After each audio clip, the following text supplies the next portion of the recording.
Nous ne sommes je crois que nous ne sommes ni nos pensées ni nos émotions, en fait. Oui, je suis d'accord. Maintenant, c'est le fait de pouvoir observer ses pensées qui va nous permettre d'amener à la connaissance de soi et de trouver des choses en nous. Parce que comme tu dis, méditer, c'est extrêmement difficile. Mais ça commence par quelque chose. Commence par quelque chose, ça la signifie, prendre le temps d'écouter, d'observer ses pensées, d'observer ses émotions. Mais comme je l'ai dit, nos émotions nous donnent des informations sur notre état personnel. Nos pensées nous donnent des informations sur nous-mêmes. Apprenons à les observer, à les étudier.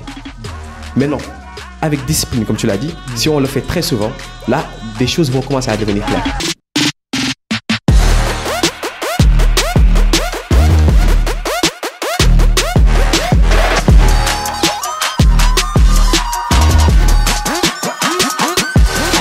Salam Zia, bonsoir à tous et à toutes, j'espère que vous allez bien. Ici au boy Habib Sall aka Serigne Modou Sall. Bienvenue pour un nouvel épisode du Cercle d'Influence Podcast, votre cercle qui s'inspire à inspirer avant d'expirer. Nous recevons aujourd'hui sur ce plateau mon cher Baye Djiby, fondateur du podcast Baye Sikhel. Baye Sikhel. Baye Sikhel. Consultant en gestion de projet et aussi expert en marketing, vente. Non, pas expert. Disons, ouais, on adapte du projet marketing vente. C'est ça ta caméra. Ouais, on adapte du projet marketing vente. Bienvenue mon gars. Bienvenue à vous. Enchanté. Ah, ça fait grandement plaisir. Non, je suis un grand fan. Non. J'aime bien tes contenus.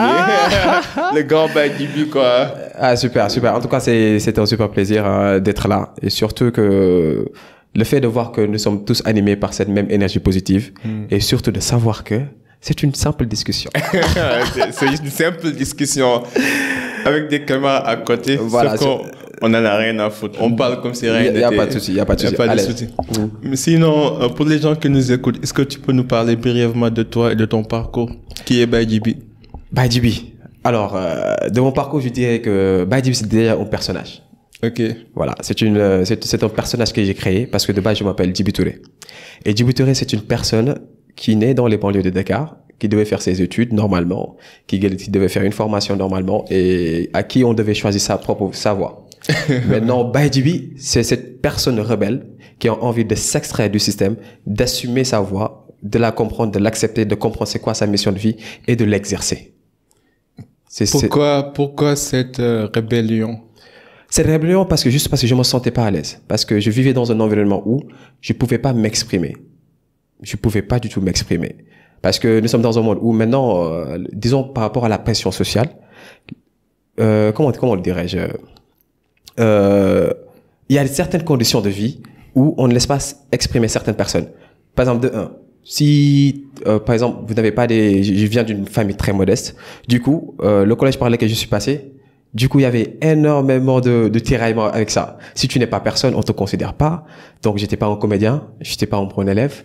De même temps aussi, j'avais pas des papas et mamans riches. Donc du coup, en fait, je n'étais l'attention de personne, je représentais rien. Et le système me faisait croire que je n'étais absolument rien. En un moment donné, je me suis dit, non, c'est pas bon, c'est faux. C'est là que tout avait commencé. Ok. Tu pensais que le système, en fait, te faisait croire que t'étais rien, quoi. Oui. Mes professeurs, tout le monde, en fait, ouais, tu es nulard, ouais, tu ne représentes rien, ouais, tu peux pas venir à la Khouar et les filles ne vont pas te suivre. Ah voilà, ouais. tu es le dernier de la classe. Mais pourquoi? Pas ça, c'est entre enfants. Je me dis que c'est le système qui est comme ça. Par exemple, les gens considèrent des personnes qui ont certains privilèges. Il n'y a pas cette humilité-là qu'on enseigne aux enfants parce que l'enfant, disons que il est fragile et il est, comment dirais-je, il est innocent. Quoi. Voilà, il est innocent et il est tout simplement le produit de son environnement. Ce qu'il voit que les autres personnes font, c'est ce qu'il va faire, l'enfant. Donc du coup, ces attitudes-là, en fait, je les prenais pas sur moi. Mais en fait, je me posais la question, en fait, pourquoi ils ont ce besoin-là de me rabaisser? Ouais. Pourquoi les gens sentaient le besoin de me rabaisser? Par exemple, en classe, les professeurs te rabaissent constamment. Tu sors dans la cour, par exemple, les papas riches vont te rabaisser constamment parce que, voilà, tu n'as pas des beaux habits et tout. Tu n'as pas de quoi manger. En même temps, les filles vont te rabaisser parce que tu n'es ni comique, tu n'es ni beau. Okay. C'est la civique que maintenant, les valeurs qu'on nous enseigne ici, en fait, les personnes qui ont de la valeur, ce sont des personnes qui ont de la valeur matérielle. En fait, tu as découvert la curiosité du monde dès le bas âge, quoi, très tôt dans la vie. Voilà, c'est ça. Et qu'est-ce que tu as appris de cela? Ça t'a forgé? Oui, ça m'a énormément forgé. Ça m'a énormément forgé parce que ce qui m'a déclenché, en fait, disons que c'est de l'orgueil. Parce que je me rappelle, c'était en 5e lycée. Je disais que j'étais un élève assez passable. Et comme je te l'ai dit, les gens passaient leur temps à me rabaisser constamment, sur tous les points. J'étais pas un bon élève. Voilà, j'avais pas une relation avec les personnes, avec les filles. J'étais ni comique et surtout aussi, je pouvais pas me vanter de quelque chose. Okay. Maintenant, à un moment donné, je me suis dit, mon père, il s'est sacrifié pour me payer des études. Il me donne à manger, il me donne à boire. Ouais. Mes camarades de classe, leur père, peu importe leur moyens, on les a payé des études. Ils mangent, ils boivent. Et pourtant, on partage le même cours, la même classe. Certes, j'ai pas accepté que leur papa est plus riche que mon papa, je l'accepte. Certes qu'ils sont beaucoup plus beaux que moi, je l'accepte. Peut-être qu'ils sont beaucoup plus intéressants que moi, je l'accepte. Mais à partir d'aujourd'hui, maintenant, avec les cours ou bien dans la classe, je vais pas accepter qu'on me passe dessus. Là, faudra que je bosse. Je vais devenir un bon élève maintenant. Et tu as commencé à bosser. C'est là que j'ai commencé à bosser. Et quand tu as commencé à bosser, est-ce que le regard des autres a changé? Ça a commencé à changer. Parce que ça a commencé à changer parce que j'étais passable. Après, j'étais assez bien. Maintenant, au début, j'étais la risée de la classe, en fait. Parce que je me rappelle, lorsque j'ai intégré le collège, quand on m'a demandé qu'est-ce que tu voulais devenir, j'avais dit, je voulais devenir un mathématicien. Maintenant, le professeur, il a donné un cas pratique, un problème. Maintenant, c'était en cours de vacances. Et devinez quoi? Le mathématicien de la classe a eu 0. Oh. Les autres avaient dit que je voulais être avocat, d'autres médecins. Moi qui avais dit que j'étais le mathématicien de la classe, je voulais devenir mathématicien, j'ai eu 0 à ce problème.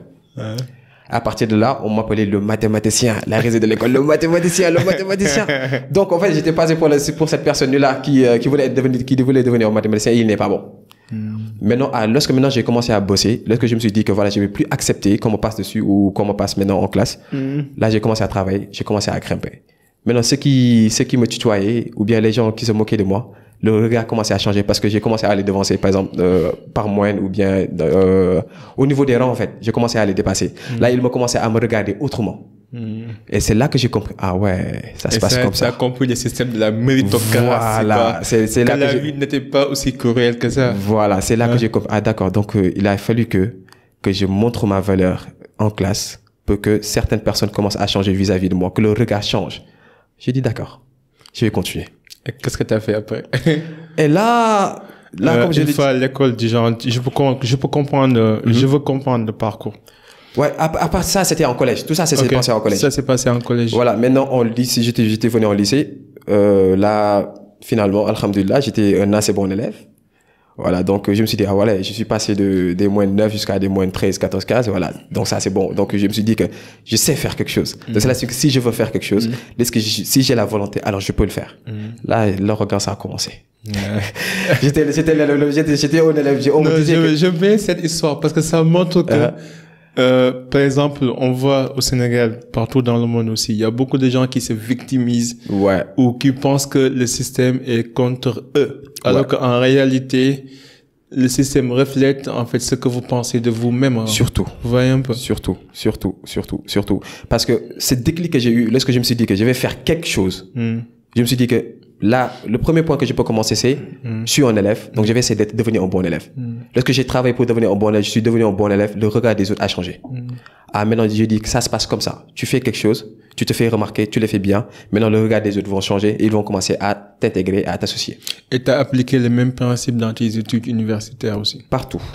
Super. Partout. Et évidemment, tu l'appliques aussi dans tes contenus, dans tout ce que tu fais sur le net? Oui. Okay. Tout ce que je fais sur le net, c'est le reflet de mon passé. Parce que je me suis dit, si Djiby Touré, par la grâce de Dieu, il a eu en fait cette lumière de s'extraire en fait de cette situation en fait que tous les jeunes vivent pratiquement ici au Sénégal. Parce que les gens qui viennent d'une famille modeste, on le fait quoi que par exemple, disons, je peux me permettre de parler en wolof, moi bo yorul da ngay yaru. Bo yorul da ngay yaru. Cela signifie que toi, si tu n'as rien, si tu n'acceptes rien, tu dois rester tranquille, tu dois rester à ta place. Je voulais pas rester à ma place. Parce que je voulais me montrer. Je savais que je valais quelque chose en moi, en fait. Je valais quelque chose. Maintenant, je voulais me montrer.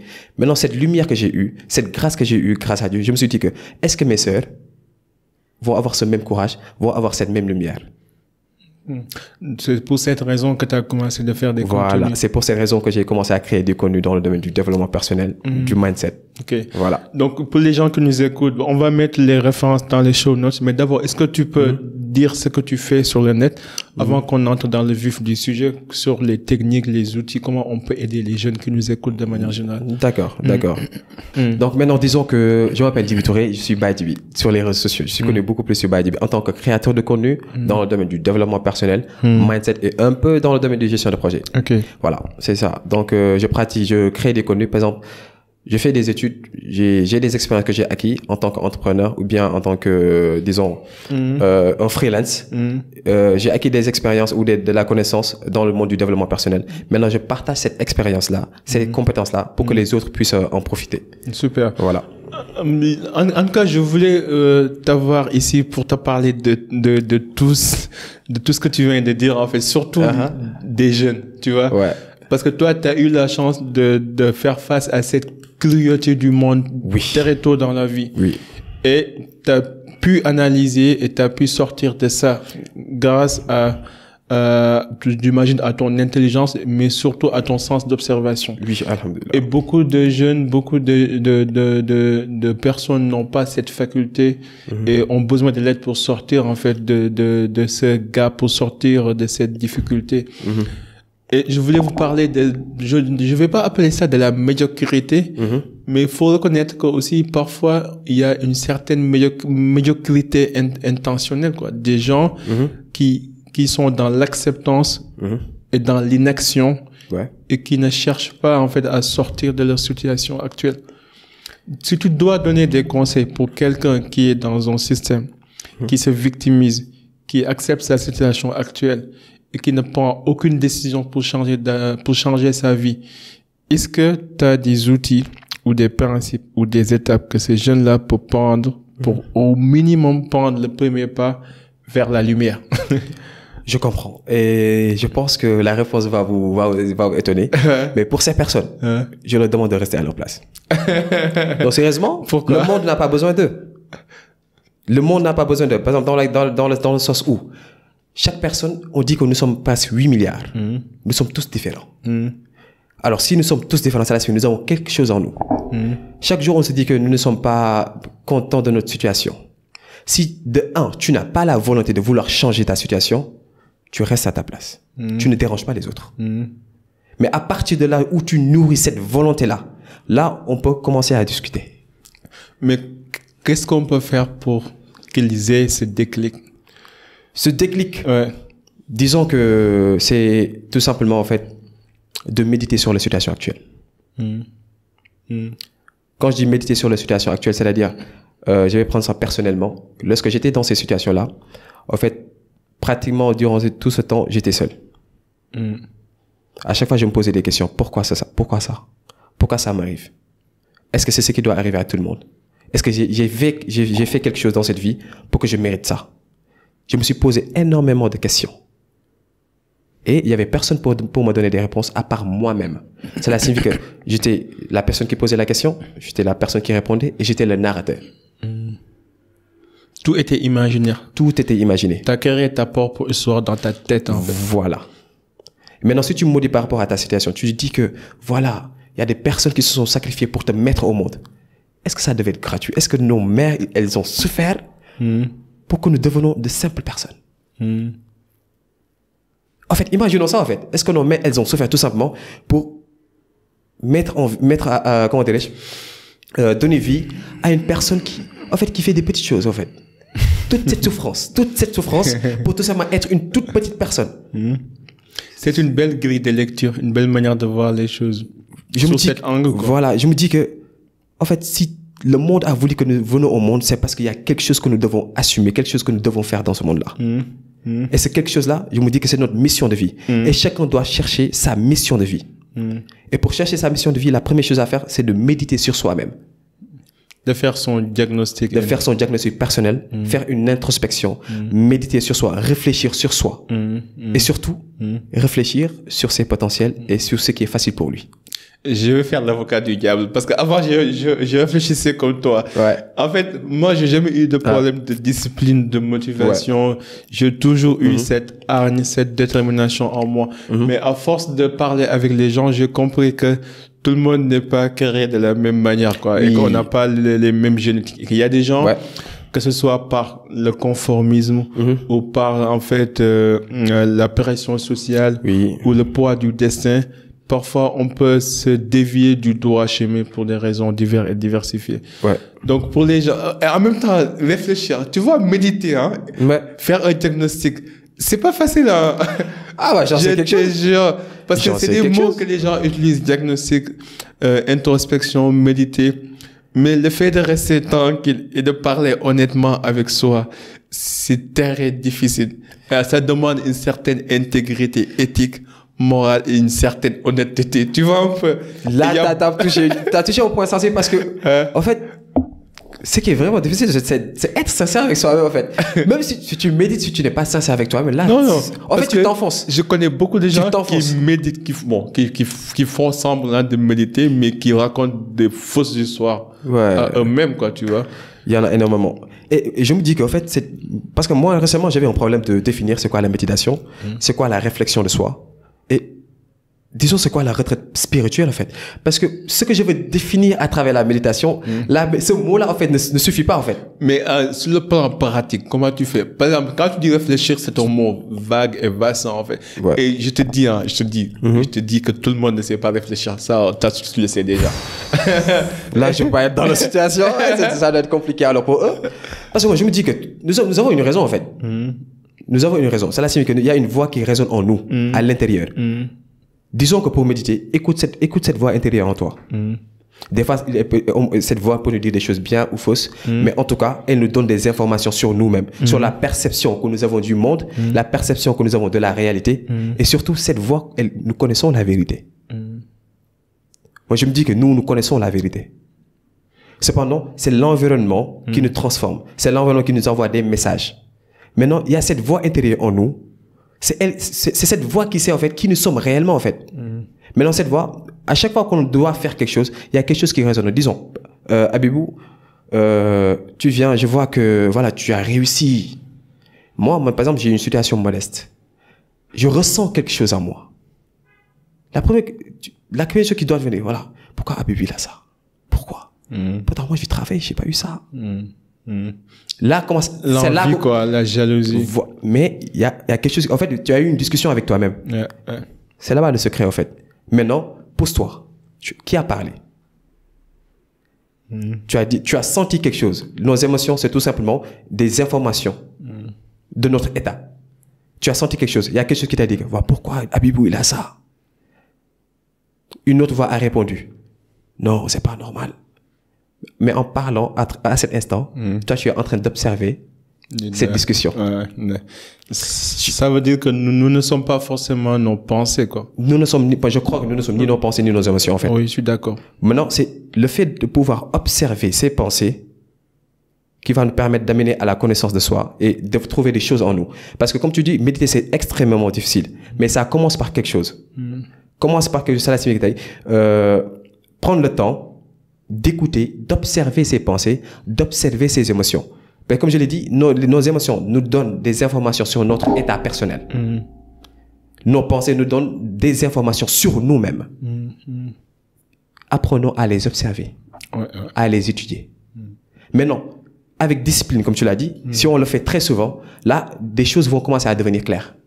Parce que moi, je crois que la pensée, les émotions, ce sont des choses que nous utilisons en tant qu'hommes. Mais je pense qu'il y a un cœur, ce qu'on appelle l'intuition. Ça, c'est notre boussole, en fait. Moi, je pense que c'est ça notre boussole, en fait. Il y a des choses, tu les sens. Par exemple, si tu te dis quelque chose, au fond de toi, tu sais que si c'est vrai ou c'est pas vrai. Au fond de toi, au fond de toi, tu sais quelque chose, en fait. Tu décides de le nier ou de ne pas le nier. Mais tu sais qu'il y a quelque chose qui te dit que ça c'est vrai, ça ce n'est pas vrai. Et je sens ça, je me dis que en fait c'est la complexité de l'homme. Et je me dis que c'est notre cœur ou bien notre foi qui nous dicte ou notre intuition qui nous montre c'est quoi la vérité et ce qui n'est pas la vérité. Maintenant, en entretenant cette discussion-là, on peut trouver beaucoup de choses. Si je comprends bien, en fait, tu as souligné un point très intéressant, c'est que les émotions, en fait, parfois, les gens pensent que le fait d'avoir des émotions négatives montre que nous sommes des personnes négatives ou de mauvaises personnes, alors que c'est pas le cas. En fait, c'est normal d'avoir des émotions d'envie, de jalousie, de colère. En fait, ça fait partie de l'expérience humaine. En fait, ça fait partie de la vie. Mais la vraie question, c'est qu'est-ce que tu vas faire, en fait? Parce qu'on ressent tous des émotions négatives. Et ça veut pas dire qu'on va agir en conséquence pour, en fait, rendre réelle cette émotion négative pour faire du mal à quelqu'un ou faire autre chose. Mais tu peux sentir quelque chose et dire, OK, j'ai senti ça, c'est normal, mais pourquoi? Le côté positif de moi va enterrer cette émotion négative et on va se focaliser sur le positif. Et ça, c'est vrai que c'est pas facile de se concentrer tout le temps sur le positif, mais c'est toujours important de faire le yin et le yang et de déduire en fait le positif, parce que c'est ce positif-là qui va changer notre vie, pas jamais le négatif. Ouais. Et pour ajouter quelque chose, c'est en fait, il faut que les gens comprennent que leurs émotions ne les définissent pas. Surtout. Tant que tu n'agis pas en conséquence de tes émotions, tu n'es pas tes émotions. C'est l'action qui détermine la réalité, pas les émotions. Voilà. Et j'ai l'habitude de dire, par rapport aux émotions, ou bien nos pensées, ou bien à la méditation, à la réflexion de soi, l'objectif, c'est tout simplement de comprendre notre situation, de l'accepter, parce que c'est quelque chose de réel, en fait. Mais troisièmement, c'est d'agir en conséquence. On comprend, on accepte. Maintenant, on décide d'agir en conséquence par rapport à ça. Comment on agit? Sur quel outil c'est basé pour agir? Est-ce qu'il y a un début? Comment tu vas coacher quelqu'un qui a pris connaissance de sa situation, qui a accepté la réalité des choses et qui veut agir? Lorsqu'on parle d'agir, on parle d'action. Là, comme je vais entrer peut-être dans ce que j'ai fait, c'est là que lorsqu'on parle d'agir, on agit sur son cercle d'influence, sur ce que tu peux faire à l'instant T. Tu as compris ta situation, tu l'as accepté. À l'instant T, tu es quelle personne? Tu es footballeur, tu es analyste, tu es professionnel, tu es père de famille, tu es ménagère. Dans ta situation actuelle, tu agis en conséquence, mais différemment, en étant proactif. Tu fais quelque chose de positif en agissant différemment. C'est ce qu'on appelle en fait notre cercle d'influence. Tu regardes sur quoi tu peux agir et tu agis positivement par rapport à cette chose en espérant quelque chose de positif. Mais tu agis. Contrôler le contrôlable, quoi. Voilà, tout effectivement. Parce que les gens, en fait, s'ils veulent agir, ils cherchent des choses très compliquées, en fait. Des choses qu'ils, imaginons, Abibou ne m'aime pas. J'ai compris la situation. Je l'accepte. Lorsque je dis agir, je vais faire en sorte que Abibou m'aime. C'est vrai tu peux pas influencer Abibou. Voilà, c'est le réflexe de beaucoup de personnes. En fait. Tu peux pas, tu avais dit que non, je vais faire des efforts pour que Abibou, non. Je vais façonner la réalité. Voilà, c'est impossible. Tu as compris que Abibou ne t'aime pas. Par contre, tu l'as accepté. Mais agir en conséquence, cela signifie que tu comprends que, si tu comprends la chose, tu dis que c'est normal que les personnes, qu'il y a des personnes où le feeling ne passe pas. Tu as compris la chose. Tu comprends que les feelings ne passent pas parce que nous n'avons pas la même vision de la vie, nous n'avons pas les mêmes perceptions de la vie. Donc, c'est un peu normal que lui, en fait, je sens ce sentiment de négativité entre lui et moi. J'ai compris. Maintenant, je l'accepte. Voilà, c'est la vie, ça se passe comme ça. Agir différemment, c'est-à-dire, il ne m'aime pas, c'est bon. Moi, je vais continuer à faire ma vie. Je vais continuer à avancer. Alors, si dans le temps, il voit que, voilà quoi, nous, peut-être qu'on avait une différence de perception, là, on s'approche. Mais constamment, en fait, il faut que nous avons cette estime et savoir que, en fait, c'est nous. C'est nous. Parce que je me dis que nous vivons pour nous-mêmes. Les gens pensent qu'en fait, être égoïste, c'est quelque chose de très négatif. Or, que être égoïste, c'est, en fait, on peut pas aider les personnes, ou on peut pas être intéressant sans être égoïste. Il faut que tu te connaisses, que tu connaisses ta valeur, pour que tu puisses proposer cette même valeur, que ce soit émotionnelle, spirituelle, compétence, tout. Donc, cela signifie qu'aujourd'hui, tu dois comprendre ta situation, l'accepter, puis agir en conséquence selon tes propres moyens, selon ton cercle d'influence. Ouais. En même temps aussi, notre cerveau ne nous aide pas trop dans ce domaine. C'est notre ennemi. Ouais, notre ennemi principal. Parce que imagine, notre cerveau a plus de 8000 pensées par jour. 80% de ces pensées sont des pensées négatives. Et même, vous regardez par exemple sur les réseaux sociaux, Bayibi va faire un contenu dope. il va voir sur les commentaires des commentaires positifs, et puis il tombe sur un mauvais commentaire.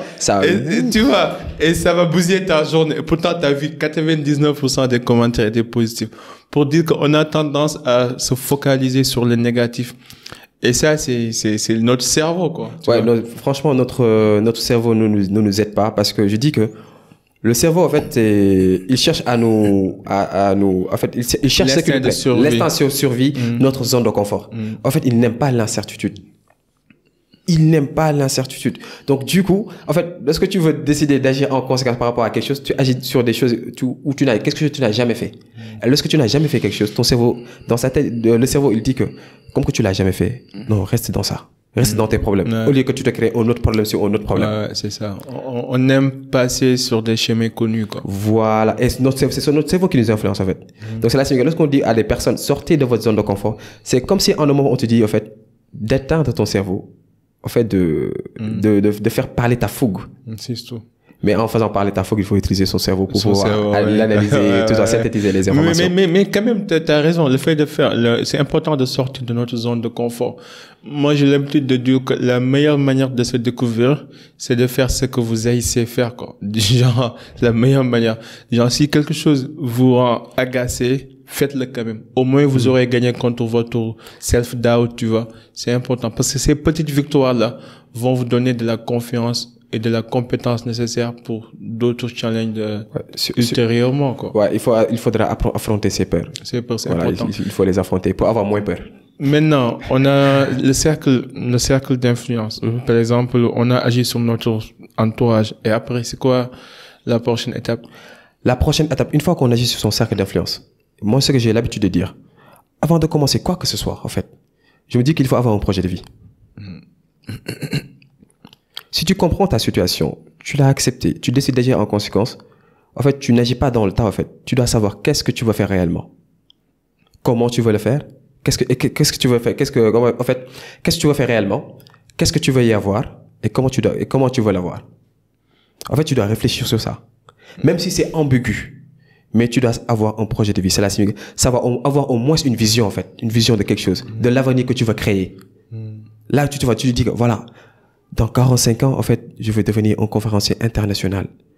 Je veux, en fait, impacter la vie des millions de personnes. Créer des centaines d'entreprises qui vont avoir, qui vont peser économiquement en Afrique.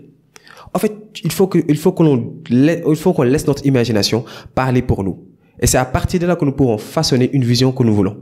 Et dès lors que nous avons cette vision, maintenant l'autre défi sera comment se donner les moyens pour réaliser ces visions. Et je dis souvent que lorsque tu as une vision de quelque chose et tu y crois, c'est là que tu as le potentiel pour le faire. Si tu ne rêves pas à certaines choses, c'est parce que tu n'as pas le potentiel de le faire. Mais si tu es arrivé jusqu'à rêver que, voilà, je veux devenir un très grand podcasteur, c'est parce qu'au fond de toi, tu as le potentiel pour devenir un podcasteur. Si tu ne le rêves pas, c'est parce que tu peux pas le faire. Donc, cela signifie que déjà, si tu veux agir sur sur ton cercle d'influence, tu dois avoir une vision du monde que tu veux créer. Une fois avoir une vision du monde que tu veux créer, tu dois savoir que ce monde-là, le potentiel qui va te permettre de le créer, c'est en toi.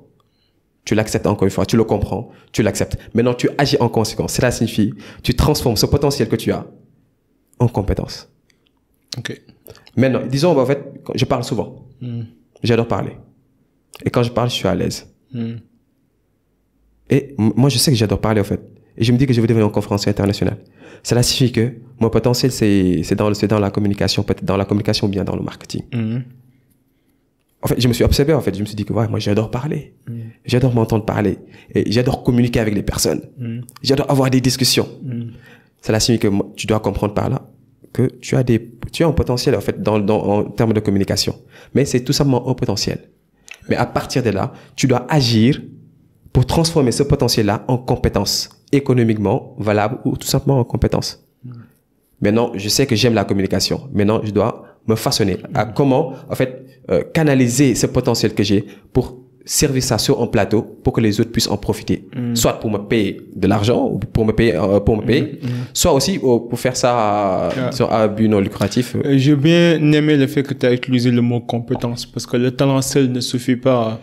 On a tous un talent inné.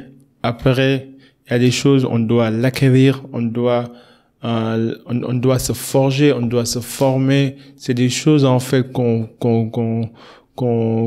apprenne au fur et à mesure. Et au fil du temps, on devient meilleur dans ce domaine qu'on a choisi. En fait, c'est un parcours, c'est un processus. Ce n'est pas parce que je dois parler, que j'ai un talent inné, que je vais devenir un conférencier international. J'ai un exemple pour ça. Comme je l'ai dit, ce cas, c'est personnel. Par exemple, je me dis que, en fait, j'adore discuter, avoir des discussions de qualité avec des personnes. J'adore parler des choses, en fait, qui nous font évoluer.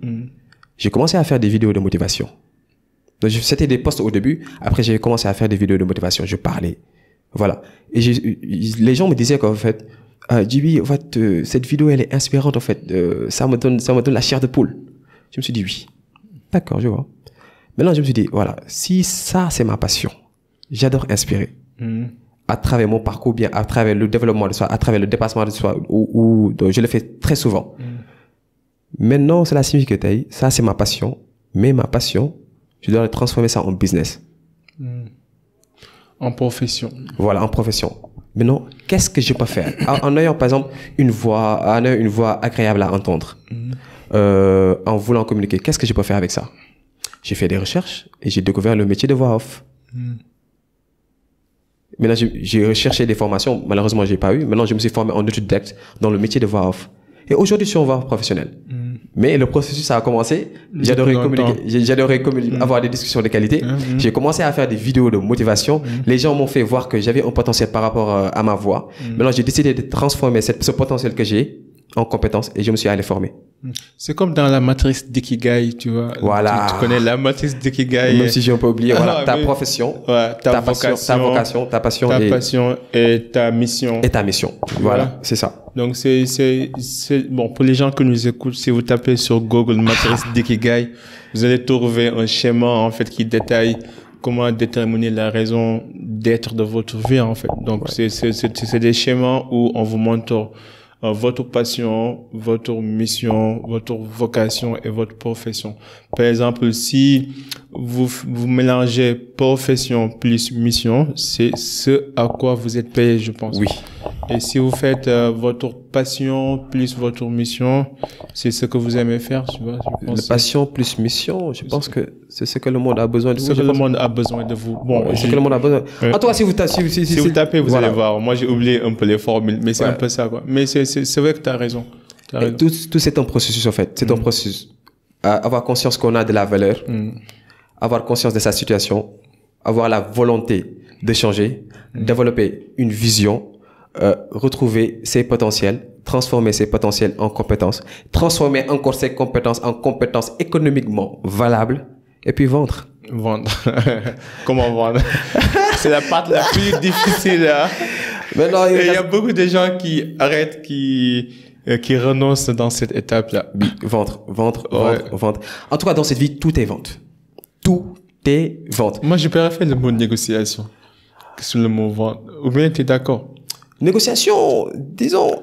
Je pense qu'on négocie tout, mais on peut ne pas vendre tout. Par exemple, on négocie d'acheter un sandwich, on négocie quand on ouvre la porte avec même la cellule. On négocie partout, quoi. On n'a pas besoin de vendre tout le temps. T'es d'accord? Bon, vas-y. Parce que quand je dis, en fait, tout est vente, ça signifie qu'on est tout le temps en train de proposer quelque chose. Tout le temps. Ouais. Les gens proposent, par exemple, des chips. Certains proposent leur énergie positive. D'autres proposent, par exemple, leur... comment dirais-je? D'autres, en fait, ils proposent quelque chose. Lorsqu'on propose quelque chose à ce monde, en fait, tu es en train de vendre, en fait. Lorsqu'on propose quelque chose à ce monde, on est en train de vendre. Imaginons, je crée un service. Je le vends. Normal.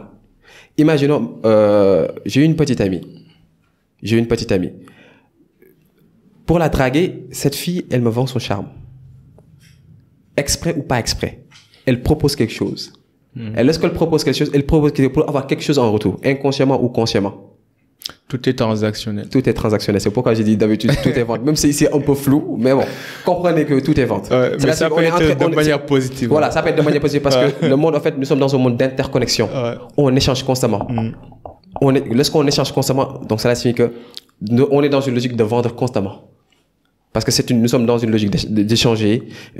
Donc, moi, je dis ça que nous sommes constamment en train de vendre. Voilà. Parce que surtout que ce que nous avons, ça ne suffit pas pour vivre dans cette vie. Nous avons besoin de quelque chose sur Abibou. Abibou a besoin de quelque chose sur moi.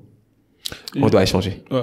Et en même temps, on peut l'aborder aussi dans le sens du travail aussi, parce que quand on travaille, c'est pour vivre, et pour vivre, il faut échanger des biens, des matériels. Donc, c'est une forme de vente, quoi. Ouais. Donc, on peut dire que la vente, c'est une forme de vénération de Dieu, quoi. Tu vois. Sûrement. C'est parce que ça fait partie du travail. Mais moi, ce qui me dérange un peu, c'est quand les gens, en fait, vendent à l'extrême, quoi. Par exemple, tu vas dans les conférences, parfois, dans les séminaires, tu vois, les gens, au lieu avant même de commencer à interagir avec les gens, ils vont commencer d'abord par proposer leurs produits, leurs services. Enfin, on est dans un monde, j'ai l'impression que tout le monde veut devenir vendeur. Mais si tout le monde vend, qui achète? La réponse par rapport à ça. Tout le monde veut devenir vendeur, mais tout le monde n'est pas bon vendeur. Ouais.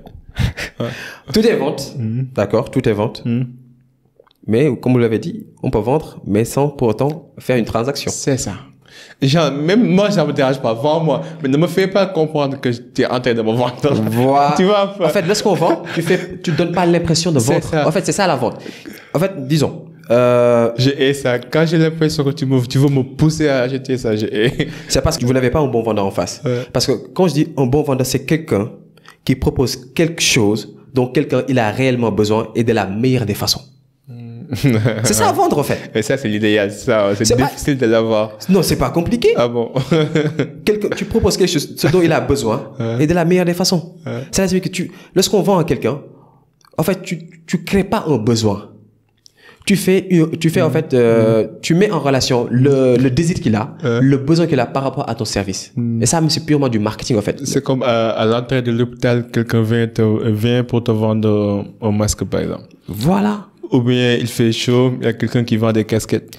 Si tu n'entres pas, en fait, si tu veux rentrer, forcément, tu dois avoir un masque. Je te vends pas, c'est circonstanciel, tu vois. Voilà. En tout cas, comme je l'ai dit, par exemple, par rapport aux conférences ou par rapport actuellement dans ce monde, les gens ils vendent constamment. Je me suis dit que lorsqu'on vend, en fait, sans avoir cette philosophie de proposer quelqu'un ce dont il a besoin de la meilleure des façons, on va pas vivre longtemps, en fait. Ou si c'est ton business, ça va pas durer dans le temps. Parce que les gens, maintenant, ils ont le choix. Et énormément de choix. Donc, ce qui vient, c'est vendre, proposer quelque chose, ce dont il a besoin, mais de la meilleure des façons. Donc, la meilleure des façons, c'est l'attitude que tu as en vendant ce produit-là. Par exemple, personnellement, disons, je me dis que en communication, je peux travailler dans le monde de la communication. Je propose mes services à une entreprise. Parce que je dis souvent que les personnes qui ont des diplômes, les personnes qui ont des compétences, vous ne demandez pas du travail, vous offrez du travail. Donc c'est là que nous avons une valeur à proposer aux autres. Maintenant, il a besoin, par exemple, de développer sa communication, la communication de son entreprise. Moi, peut-être j'ai des compétences en communication, donc je propose un service. Maintenant, ce qui vient en place, si le marché il est saturé, c'est la façon de faire. Est-ce que je viens, je dis, bonjour monsieur, vous n'avez pas besoin de quelqu'un qui va gérer votre communication? Forcément, il va dire, non, j'en ai pas besoin. Si vous venez et vous dites, bonjour monsieur, comment allez-vous? Bien, merci. Et pourtant, j'ai vu votre affiche, vous faites du très bon boulot. Et pourtant, si vous faisiez ça et ça et ça et ça, ça peut donner ça. D'ailleurs, ça, j'ai fait ça, regardez. La proposition, quoi. Regardez. Si vous voulez, vous pouvez tester, hein. C'est bon. À partir de cet instant, nous avons déverrouillé une barrière. Tu as montré directement que tu apportes quelque chose. Mais réellement. Parce que tu as apporté une solution à un problème qui est réel. S'il voit que tu es la personne qui peut gérer ce problème, il va te donner ce travail-là. C'est pourquoi je dis que maintenant, la demande, c'est extrême en fait. Donc c'est là que ce qui va faire la différence entre les bons vendeurs, les mauvais vendeurs, c'est la façon dont ils vont proposer leurs services. Je vois. C'est comme maintenant, ça. Après vente, il y a quoi après? Après la vente, je me dis que, disons que c'est la fidélisation. Parce que si tu vends à quelqu'un, l'objectif ce n'est pas de vendre à quelqu'un après le laisser partir. Par exemple, les achats que nous avons faits, disons, les chiffres d'affaires de certaines entreprises, ça reste humiliable par rapport aux clients qu'ils ont, mais pas sur les clients qui vont venir à nouveau. Imaginons, j'ai 5 millions de chiffres d'affaires, mais les 4 millions, je les ai faits par les clients qui étaient déjà là. Les 1 million, ce sont des nouveaux clients. C'est-à-dire que nous devons faire en sorte que les clients que nous avons déjà, les garder, prendre soin d'eux. Parce que c'est ce qui va faire vivre notre business. Maintenant, il y a une nouvelle tendance. Il ne suffit tout simplement de vendre, de fidéliser, mais ça va devenir d'inspirer. Ouais, sur le long terme. Sur le long terme, il faudra inspirer maintenant. Parce que l'objectif sera de faire de ces clients-là des ambassadeurs, les premiers commerciaux de votre entreprise. Et ça, ce qui va nous permettre ça, c'est déjà de la vision que nous avons, les convictions que nous avons, les valeurs que nous proposons et que nous faisons transmettre dans notre boulot, dans notre business ou bien dans notre service. Ouais. L'inspiration est l'objectif ultime. Voilà. Mais ça prend du temps. Non, mais ça prend du temps, mais c'est normal, tout prend du temps. Oui. J'ai dit dans. Mais je veux dire, pour les gens qui nous écoutent, qui viennent d'être démarrés. Oui. D'abord, mettez en place un bon produit ou un service de qualité d'abord. Une valeur top. D'abord, déjà respectez les étapes, quoi. Vous pouvez pas commencer et puis penser à la fidélisation ou à l'inspiration. Alors qu'il n'y a pas eu de travail qui a été abattu. Tu vois, c'est un processus, quoi. Voilà. Et disons que pour faire comprendre aux autres, par exemple, s'il y a des personnes qui ont un business ou bien ce sont des freelancers, c'est-à-dire ils ont une compétence à faire valoir, ils vont comprendre que lorsque tu dis que tu crées une entreprise ou tu proposes un service, il y a 5 étapes. Déjà, il y a la création de la valeur. Tu dois assurer que ce que tu es en train de faire, ça répond à une problématique. Tu apportes une solution à un problème. Mais tu dois chercher à le faire original parce que c'est toi. C'est ni Abibou, c'est ni Badibi. Donc c'est toi. Donc tu dois apporter cette solution, mais avec une certaine originalité. Tu dois créer une valeur sûre. Ça, c'est la première étape. La deuxième étape, ça, c'est le marketing. Tu dois faire en sorte que les gens s'intéressent à ton produit, à ce que tu fais. Tout ce que tu fais pour attirer quelqu'un par rapport à ce que tu fais, c'est le marketing. La troisième chose, c'est là qu'intervient la vente. C'est là, Abibou est venu. Maintenant, je dois faire en sorte que Abibou ne sorte pas de chez moi sans faire une transaction. Tout ce que tu fais à partir de là, c'est la vente. Maintenant, après la vente, la quatrième étape, c'est délivrer la valeur. Tu as promis quelque chose. Tu as promis une valeur. Maintenant, tu dois la respecter et donner cette valeur. Maintenant, c'est à partir de là que commence le processus de fidélisation, faire la transaction, fidéliser. C'est la fin du processus. Voilà. Quelles sont les personnes qui t'ont inspiré dans la vie? Dans cette vie? Ouais. Les personnes qui m'ont inspiré... Donne-moi 2, par exemple. Ma mère. Ok. 2. Pourquoi? Elle est tout, hein. Elle est tout pour moi. En fait, c'est la personne qui m'a fait savoir que j'ai beaucoup de valeurs. Et les valeurs que j'ai ne sont pas forcément matérielles. Super. Elle m'a inculqué d'avoir le fait d'avoir des principes, d'avoir des valeurs. Et elle m'a fait comprendre que si on a ça, on peut tout avoir dans ce monde. Ok. On peut tout avoir dans ce monde. Et en fait, lorsque j'étais dans ces périodes sombres-là, il me répétait souvent, travaille sur ta spiritualité, travaille sur ta religion. Rappelle-toi de qui tu es vraiment. Rappelle-toi de ce que nous avons fait pour toi. Pas en fait ton fils, mais pourquoi tu es notre enfant en fait. Il m'a envoyé beaucoup d'amour. Mais dans cette personne-là, à chaque fois que je me confrontais au monde, il me disait que ce monde-là dont nous sommes en train de vivre, ce n'est qu'un hologramme, ça n'existe pas. Parce qu'en tant que croyant, on te dit que il y a aujourd'hui et il y a demain. Il y a l'au-delà. Il y a l'au-delà. Et s'il y a l'au-delà, on ne doit pas s'acharner tout simplement pour avoir des choses qui ne se limitent qu'ici. Faut relativiser. Voilà. Et lorsque j'ai compris qu'on doit, dans ce monde, on doit travailler pour ici et pour demain, là, je me suis dit que, pour ici et demain, normalement, si je dois avoir de l'argent, avoir des belles voitures ou bien avoir de la reconnaissance, si cela ne me sert qu'ici, cela signifie que là, il y a un problème. Non, c'est à partir de là, je me suis dit que voilà, quelles sont mes valeurs, quels sont mes principes. Maintenant, j'ai commencé à utiliser ces principes-là pour me ressaisir, pour voir le potentiel que j'ai et oser surtout les prôner, les assumer surtout. Parce que nous sommes dans un monde où maintenant, les intérêts prennent toute la place et nous effaçons petit à petit nos valeurs pour tout simplement avoir quelque chose. Et ça, nous perdons notre intégrité. Et durant tout ce cursus, l'homme que je suis devenu, tout le temps, il me disait quelque chose, mais je pouvais pas le comprendre. Par exemple, j'aimais avoir des discussions de qualité, j'aimerais discuter avec des personnes, trouver en sorte que, en fait, ce qui va créer notre déclic ou bien notre réussite. J'aimerais parler de réussite. Et dans ce monde où je vivais, j'avais beaucoup d'amis. Beaucoup.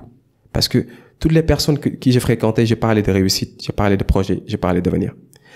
Ma mère me disait, Jibiya Hajuma, Mounida Fof Hajuma Koyahata. C'est quoi? Ça, c'est en tout couleur. Pour ceux qui ne comprennent pas, je suis tout couleur, mais calé. Calé, hein? Mais tu devrais apprendre. Non, même mes arrière-grands-parents nous parlent. Ah ouais, nous on parle à la maison. Hein. Ah non. Donc, elle m'a dit, Jibiya Hajuma, Mounida Fof Hajuma Koyahata. C'est la signal Wolof. Doxal sa soxla, fi ko fi gis soxlam lay dox.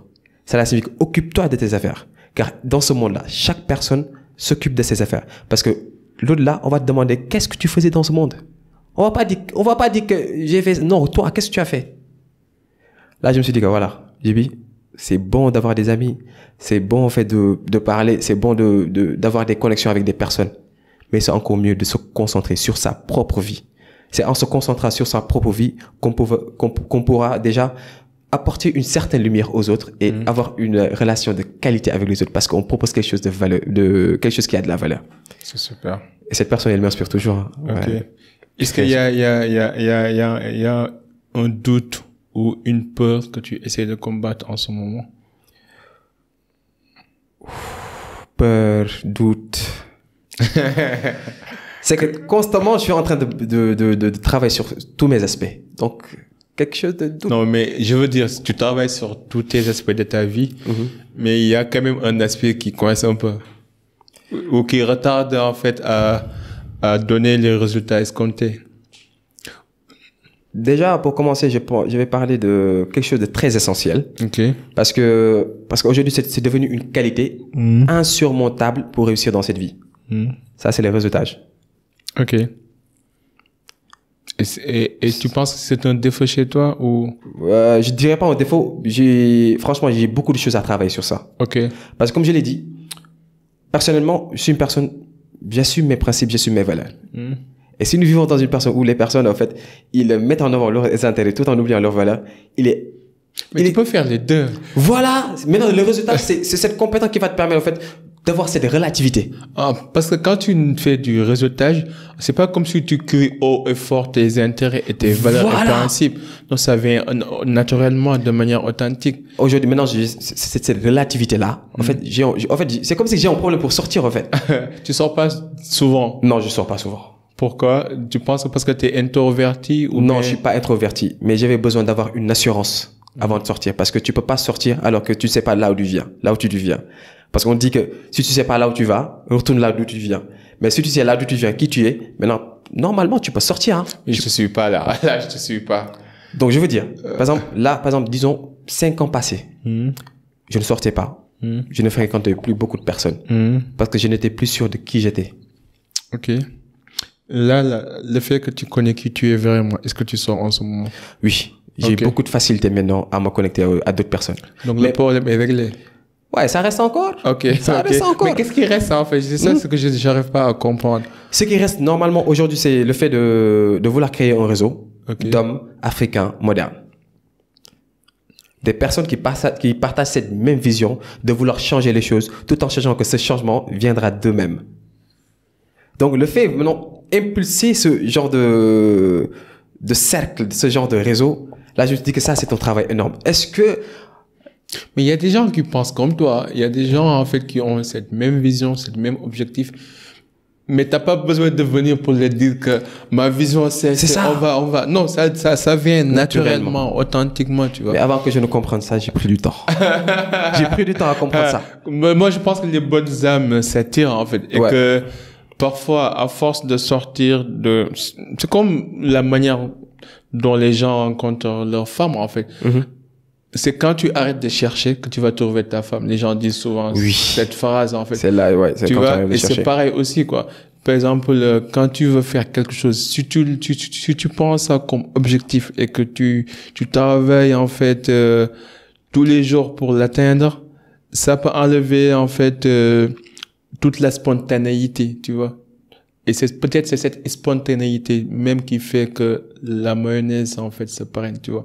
Parfois, je pense qu'on n'a pas, c'est comme, on a parlé de la notion d'objectif. Ouais. Mais on n'a pas besoin de prendre tout comme un objectif à atteindre coûte que coûte. Coûte que coûte. Parfois, faut laisser la vie, en fait, suivre son cours et laisser, en fait, les vagues défiler et... Voilà. Donc, en fait, vous m'avez aidé à comprendre mieux mon problème parce que, entre temps, j'avais perdu cette spontanéité-là. Surtout. En fait, je l'ai perdu entre temps. Maintenant, je commence à le retrouver. Donc, alhamdoulilah. Non, ça va venir. Parce que Moi aussi, j'ai appris ça durement. Hein? J'ai appris ça durement. Moi, ça m'a fallu du temps. Ça m'a fallu du temps. Maintenant, je suis en train de retrouver cette spontanéité-là. Parce que j'ai appris. C'est ce qui fait que nous avons facilement ces connexions.